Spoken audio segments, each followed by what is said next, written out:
Considering withdrawing money from your Fidelity 401K. Accessing your retirement funds comes with specific rules and potential implications. In this guide, I'll walk you through the general process of withdrawing money from a Fidelity 401K.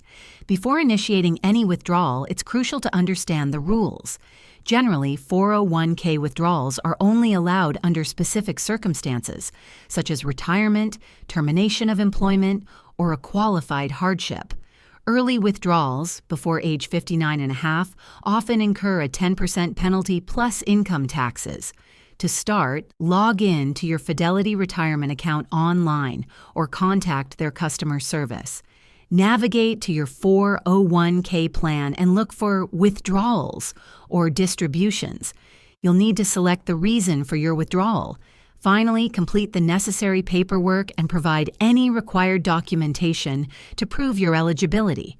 Fidelity will process your request, and the funds will be disbursed according to your chosen method, minus any applicable taxes and penalties. Always consult a financial advisor before making retirement withdrawals. And there you have it. Withdrawing from a Fidelity 401k involves important considerations.